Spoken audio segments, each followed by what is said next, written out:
This video is sponsored by Envato Elements. What's up everyone? Sometimes back I created this anime style flying whale animation. If you follow me on Instagram, I'm sure you have already seen it. So in today's artwork, I'll create a variation of it and show you how I did it. Okay, let's create. Since this video is sponsored by Envato Elements, I'll be using images and 3D stock assets from there. At the very beginning, I need a base cloud photo to start with. So I opened Envato Elements, went into the photos section and searched some clouds.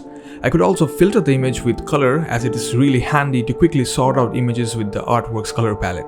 And then all I needed to do was to add that image to the project I'm using it for and download it. The great thing here is that the project's license will stay forever even if I don't have an active subscription in the future. I dropped the image onto Photoshop, flipped it and warped it using free transform tool to get an arched shape. Here I'm blocking out the crown where the kid will stand. Then I again headed over to Envato Elements, but this time I went into the 3D section as they will help me get the perfect angle for the kid matching my composition. After zeroing on the angle, I added the asset to the same project I'm using it for and downloaded it.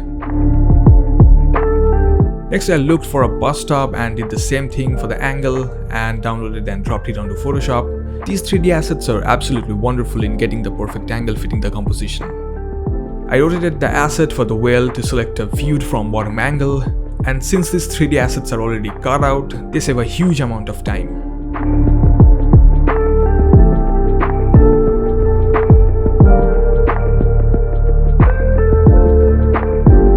I searched a bit for the asset for the dog and this one is just perfect. He's gaping at the whales in awe and that's so apt. Next I added a city image and removed the sky by selecting it with the Photoshop sky selection tool. However, it needed some manual fine-tuning around the edges. I used a polygonal lasso and sometimes the pen tool to mark the sharp building edges and remove the sky. I also dropped this beautiful sunset mountain image, cut and patched it at various places and created a distant background.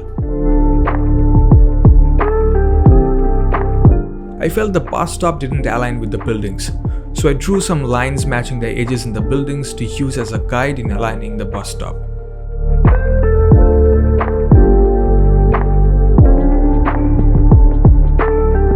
I searched up some nice grass to add to our foreground hill, warped it into place and used the channel separation method to select the grass.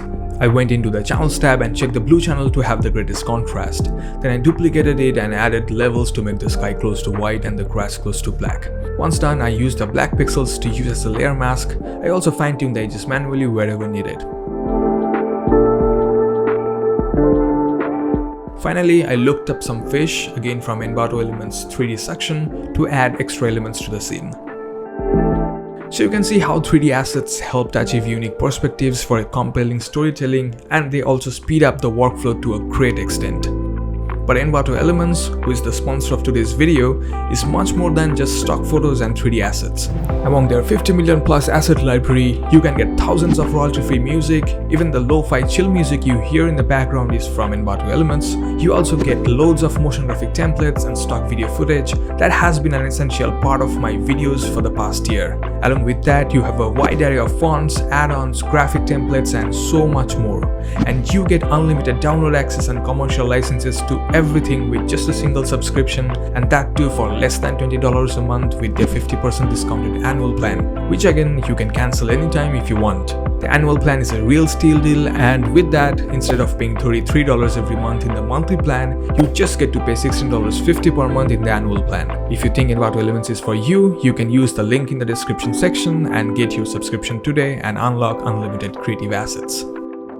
Alright, before moving into the color grading, I cut out our main whale's flipper and rotated it at an angle just to make the shape distinct. I patched the body area using textures sampled with a clone stamp tool and also with some manual painting. I added a quick blue color cast using curves and duplicated the base whale to create the glow layers. I added a hue saturation adjustment layer with checking the colorize checkbox, shifting the hue to some yellow color and increase the saturation and lightness sliders. Then changed the blending mode of the layer to screen. I then duplicated that colorize layer and added a large Gaussian blur to create the soft glow. I found out this method from a beautiful flying whale video by Gambo Creations. It is a really simple and wonderful technique. I clipped an extra hue saturation on top of the glow layers as I'll be going for a bluish tone on the top part. I simply painted with some black on the blue hue saturation layer's mask to reveal the underlying yellow glow. I did the same thing with the blurred out glow layer. I increased the contrast of the base whale layer using curves so that the shapes stand out a bit better.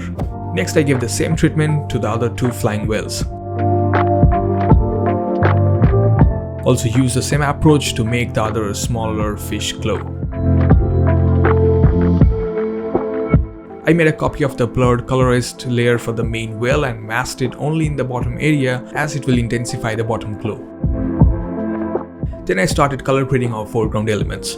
I darkened them up using curves where I dragged the top right node in the RGB curve towards the bottom and dragged the same in the blue channel towards the left to introduce some blue hue. I did this for the kid, the dog, the bus stop and the grass, though the values varied a bit based on their original color and brightness values.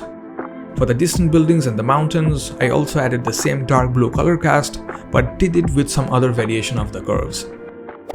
Time to paint the highlights. For that, I again used curves to create a yellow color cast. I dragged on the top right node of the blue channel to introduce some yellows, also lifted the same on the RGB curve to brighten it up, at the same time lifted the curves in the red and green channel to boost the bright yellow tone. Then I added a black layer mask to hide everything and painted with white on it to show the highlights. I used the same curves layer to add highlights on the dog and the bus stop.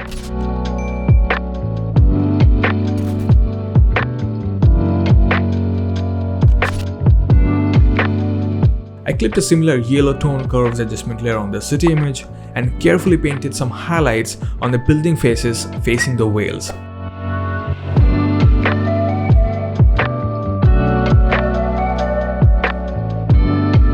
I created a blank layer in soft light blending mode and painted with a dark blue color on the top left area to darken up that area of the sky. Then I took a mixer brush and kept only clean brush strokes after each strokes option selected and other parameters as you can see it, and with it I wiggled the clouds in a circular motion to create a painterly appearance.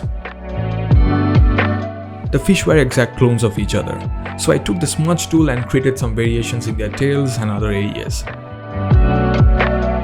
I experimented with making the whales more glowy. For that, I clipped a hue saturation and adjustment layer with increased saturation and lightness values. Next, I started adding some overall color grading. I added a 3-strip color lookup table, changed its blending mode to color, and reduced opacity to about 75%. Then I added a film stock 50 color lookup table. I also changed its blending mode to color and reduced opacity to about 70%. On top of that, I added a curves where I lifted the blacks but darkened the shadows and the highlights areas. I also added another curves with increased overall brightness but masked it to only the bottom right area where the main source of light is. I duplicated the base whale layers and applied a glowing edge filter and changed its blending mode to screen and masked it to specific areas to accentuate some shapes. Along with that, I spiced up the clouds by manually painting some additional colors. I also painted a bit to define the grass better. Then I spent some time experimenting with the placement of the fish. I duplicated them, moved them here and there, and masked them out at places as I saw fit. Once happy, I painted some extra accents on the clouds.